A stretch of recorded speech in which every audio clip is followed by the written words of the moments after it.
Hi there guys, and welcome to UFC 269 predictions. Our last video and predictions were 100% correct. We got the entire main card correct, which puts us to a complete 70% win ratio. And we're going to straight away get in with these ones. We're going to try and keep this one as brief as we can, because I do tend to drag things out longer than they need to be in terms of this, because my analysis, my breakdown could go so much longer than what this video permits, which is why we do the live stream for the events, which you can tune into at twitch.tv/Dan3HitYou. So first and foremost, we've got Pava versus Sean O'Malley. Pava himself notably has a split decision win over another fighter on the card, who Kai Kara-France. But I believe Sean O'Malley will be a little bit too much to handle. I'm not saying Sean O'Malley is the next big thing in the 135 division, but I do think he gets the job done here, which would give him a rank in the UFC, because as far as I'm aware, he's still unranked, which is a bit weird. He is my pick. It'll probably... Is he going to finish? This is what I'm a bit concerned. I don't think he can... I think he can finish the guy, but will he finish the guy? That is a completely different question. I'm going to go safe with this one. It's a very low risk bet. It's points or TKO for Sean O'Malley, because I'm not confident he can get the finish. I think if he doesn't, it will be a unanimous victory. I don't think it'll be a split. So he is my pick. It's Sugar Sean O'Malley. Next up, we have Kai Kara-France versus Cody Olive Garbrandt. And I believe after this fight, it will no longer be no love, it will be no jaw or glass jaw Garbrandt. I think he walks in here thinking he's going to win, and Kai Kara-France is going to absolutely knock him out. The UFC.com states Kai Kara-France apparently has a 4-inch reach advantage despite being 4 inches smaller in height. If that is true, expect him to work the jab. Cody will come in, go into his berserk war mode, and just ultimately lose.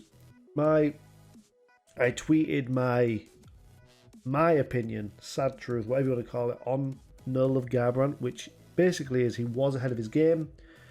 He's had so many injuries, so many layoffs, that the entire field have caught up to his boxing, and that he, from what I have seen, hasn't adapted or enhanced any of his other abilities, or he hasn't been tested to prove that yet. So that is why I'm going with Kai Kara-France. I think he has a very bright future, does this young kid. And I think moving to 125 for Cody is a very, very bad idea. I think he needs to go... This is what I think will happen, is he will lose this fight, he will go straight back up to 135 and fight Sugar Sean, possibly April. It gives him 3 or 4 months to recover and train. That's my prediction. It's Kai Kara-France by TKO. I do not believe this goes 3 rounds. If it does, there will be a TKO in the third. I just think Kai Kara-France has way more... I just think he has more power. Technique, I would say, goes to Garbrandt. Speed, I also think, goes to Kai Kara-France, because I think the drop down in weight wouldn't slow Cody down as much, but I think it would make him overthink what he needs to do. I honestly think the moving down in weight is a very bad decision for Cody. As I said, Kai Kara-France by KO. KO TKO. Next up, we have Jeff Neal versus Ponzinibbio. And Jeff Neal, I believe, is coming off 2 back-to-back losses, but they're 2 extremely good fighters, I believe, in Neil Magny and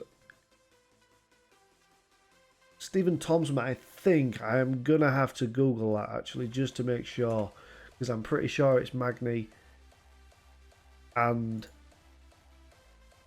Thompson. Yes, it is Neil Magny and Thompson. So he's lost 2 very decent guys, so it's not to, you know, be upset about or anything like that. But I don't, and he's got some other personal issues going on right now as well, as you're probably all aware with the news and everything. So I just don't see how he can be focused on this. I'm going with Ponzinibbio.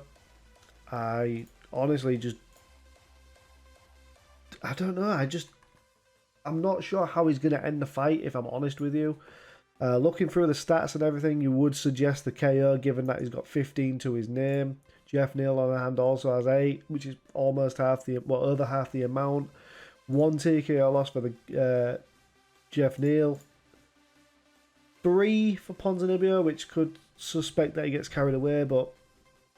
And Jing Liang did a fucking quality finish on the Holloway versus Cater card. But I'm going to go with a points / TKO win for Ponzinibbio. I believe that is the way the cookie will crumble. For main event time, and all week I've been thinking Juliana Pena. I just do. However, it was a mix-up of her confidence, her abilities, her wanting this fight for literal years.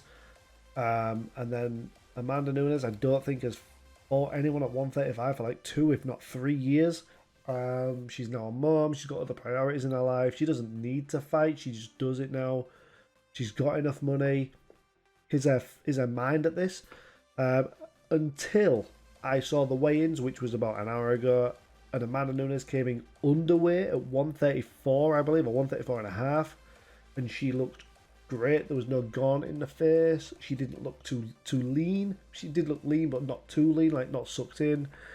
And she's gonna bulk up to, I would say, 150. I think she'll be touching 150 by fight night tomorrow. I'm going with Nunes by... I'm going to break the mold here. I'm going to say submission or points. Everyone's thinking the KO, but I don't know. I just feel like if she takes it down, she's going to be heavier. Pena does have 2 losses as submission and only 1 as a TKO loss. Nunes does go for the submissions, but they're not exactly common. We did get the last pick correct. I think we did pick her to beat Megan Anderson with a submission. I could be wrong, so please do correct me in the comments below. So I'm going with Nunes by points or submission, because I just feel like she'll clip her, go down, and I think instead of going for the ground and pound, she will go for the submission. Very similar to what I think the main event will be, which is Charles Oliveira versus Dustin Poirier. What can I say about this? What can I say? Oliveira has been absolutely outstanding. Poirier has been outstanding. And I'm going to summarise it like this.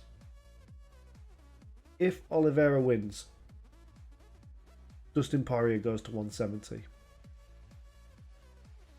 And I believe there are only 2 people in the lightweight division that could potentially beat Oliveira. And I believe they are Islam Makhachev, and then I cannot say this guy's name, so I will butcher it. So it's Arman Tarukian, I believe he's called. I believe those 2 are the only people that could beat Oliveira. I don't think anyone else comes close to him. I believe it will go over 1.5 rounds, and I believe that is the over. I think Cody clips Oliveira. We've seen Oliveira get clipped before by Chandler, by other people. But Poirier won't make this mistake. I think he will go in for the submission. And this is my bold prediction, is I think we will see Poirier win by a submission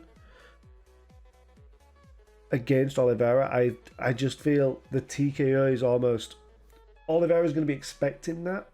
And I think when Poirier does clip him, because it will happen, there'll be leg kicks, he will clip him, and Oliveira uses the front toe kick a lot to keep distance, and that's going to tire him out. And then by about the 3rd, 4th, potentially 5th, but I think 3rd or 4th round, we're going to see not fatigue setting, but Poirier being the cardio king that he is, he'll just get some form of submission, whether it's a guillotine from Oliveira getting clipped and going for a lunge, or whether it's he clips him, he knocks him down, and he goes for him like on the back, a triangle, rear naked anaconda, or something like that.